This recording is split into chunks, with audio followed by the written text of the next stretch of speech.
Ce que Hakimi vient de faire, c'est la meilleure chose possible pour teaser ce match. Maintenant, avec cette déclaration de Hakimi, on attend juste qu'une chose, c'est la story de Lamine Yamal. Achraf Hakimi à propos de Lamine Yamal. Yamal, il va devoir se mesurer au meilleur latéral gauche du monde, Nuno Mendes. Je pense que Nuno a largement les capacités pour le stopper, comme il l'a déjà fait face à d'autres ailiers similaires à Lamine. Il n'y a pas d'ailier similaire à Lamine. Lamine est le meilleur dribbleur d'Europe. Vous pouvez me sortir le match face au Portugal si vous en avez envie, mais d'un match à l'autre, tout peut changer. La preuve, Nuno a fait un très bon match face à Lamine Yamal en Ligue des Nations, mais en Coupe du Monde des clubs, il s'est fait éteindre par Malo Gusto. Et vous allez pas me faire croire que Malo Gusto, offensivement, il est meilleur que Lamine. Ça veut tout simplement rien dire. La façon de jouer du Portugal et celle du PSG, c'est deux trucs différents. Achraf Hakimi nous explique qu'il a de très bons souvenirs dans ce stade, et que la dernière fois, ils avaient gagné ici et qu'ils espèrent qu'ils feront la même chose demain. Avec Pedri qui explique que demain, ils vont presser fort le PSG, que ce qui conditionnera le match, c'est la victoire au milieu de terrain. Hakimi qui explique qu'il a de bons souvenirs dans ce stade et que Nuno a les capacités pour arrêter Lamine. Là, je vous le dis, demain, on va se régaler. Portez vos coronets et venez dans les commentaires me dire que Nuno, il va pocket Lamine Yamal. Je viendrai vous tirer les oreilles après ce match. Moi, j'ai parlé, je les porte toujours.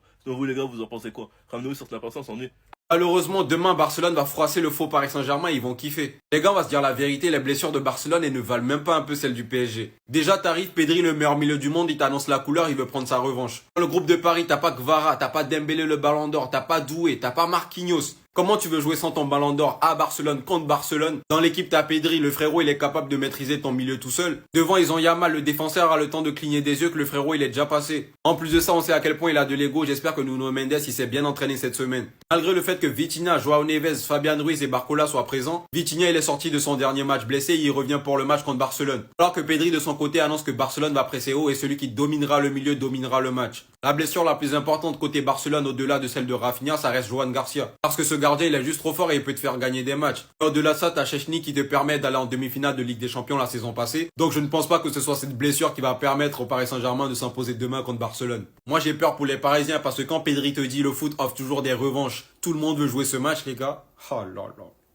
Le coach du FC Barcelone, Hansi Flick, a un plan pour battre le Paris Saint-Germain demain en Ligue des Champions. Donc Hansi Flick a l'intention d'aller presser très fort le Paris Saint-Germain. Et ça, dès le début du match pour essayer de mettre le plus de pression, essayer de marquer le plus rapidement possible pour ce match de Champions League demain. C'est pour ça que Ferran Torres a des chances de commencer titulaire à la place de Robert Lewandowski.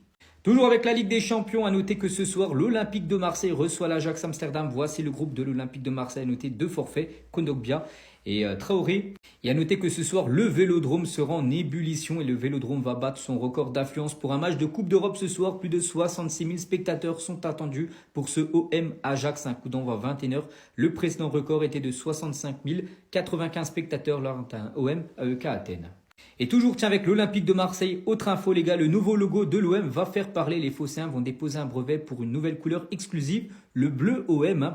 Donc les groupes d'ultra ont fait des retours positifs au club, mais en interne on sent que ce nouvel emblème sera clivant parce que l'Olympique de Marseille depuis quelques mois les gars prépare un nouveau logo qui devrait être changé là très prochainement. Les gars, je sais pas si vous avez suivi, mais le Bénin est provisoirement qualifié pour la Coupe du Monde 2026.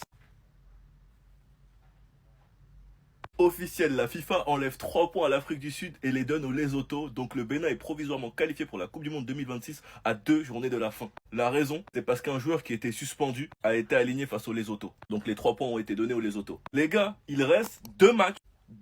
Nous sommes donc au même nombre de points que l'Afrique du Sud et du coup ça donne aussi de l'espoir au Nigeria. Et quand tu regardes le calendrier, la dernière journée, le Bénin affronte le Nigeria. Avant ils affrontent le Rwanda, le Nigeria avant d'affronter le Bénin ils affrontent le Lesotho. L'Afrique du Sud il leur reste Zimbabwe et le Rwanda. Ce qui m'énerve c'est que dans le meilleur des scénarios, la qualification pourrait se jouer entre le Bénin et le Nigeria. Mais 2 pays donc je me retrouve dans quelle situation moi au final? Le mois d'octobre sera un mois décisif où on pourrait vivre notre plus belle année. Le Bénin qualifié à la CAN et pour la Coupe du Monde. Pour ça il n'y a pas de secret, faut gagner les 2 matchs. On peut aussi espérer un faux pas de l'Afrique du Sud. Non, là, je peux pas accepter ça. Donc, même les joueurs d'Almaty se foutent maintenant de la gueule du Real Madrid. Je tiens déjà à vous informer que la composition pour ce soir vient de sortir. Et Xabi Alonso, pour son 9e match en ce début de saison, il a encore proposé une autre composition. Voilà. On est désormais à 9 matchs, 9 11 de départ différents. Y a pas de problème, il est toujours en train de se chercher. Donc, aujourd'hui, au goal, les amis, on retrouve notre cher Thibaut Courtois, comme d'habitude. Là, clairement, le frérot Lounine, il a disparu. Après, j'ai envie de dire, vu notre prestation face à Marseille, autant ne pas aller trop confiant. En défense centrale, les amis, on a Saddam Mouchen et David Alaba. Initial, mon ami, aujourd'hui, on compte sur toi. Le match pourri que tu nous as sorti face à l'Atlético de Madrid, aujourd'hui là, on veut pas ça. Normalement, ça devrait le faire, étant donné que c'est pas la même intensité que face à l'Atlético. Donc je compte sur toi. Les deux latéraux, les amis, à gauche, on a Franck Garcia et à droite, on a Raúl Asensio. Et étant donné que notre capitaine Carvajal avait pris un carton rouge face à Marseille, et à celui aussi qu'on a recruté là qui était censé aider Carvajal, et bah lui aussi, il est blessé. Au milieu, les amis, on retrouve encore une fois Aurélien Tchouameni. À ses côtés, notre cher Arda Güler et Dani Ceballos. Arda Güler qui a d'ailleurs été élu jeune joueur du mois en Liga. Et concernant Valverde, sur ce match-là, il se repose. Les trois attaquants de devant, les amis, on retrouve en pointe Kylian Mbappé, à gauche Vinicius. Vinicius qui sera d'ailleurs aujourd'hui le capitaine de l'équipe, étant donné que Valverde n'est pas sur le terrain. Et à droite, on aura notre cher Franco Mastantuono. Concernant le club Almaty contre qui on joue aujourd'hui, et bah dites-vous qu'après avoir vu la défaite face à l'Atlético de Madrid, ils ont pris la confiance eux aussi.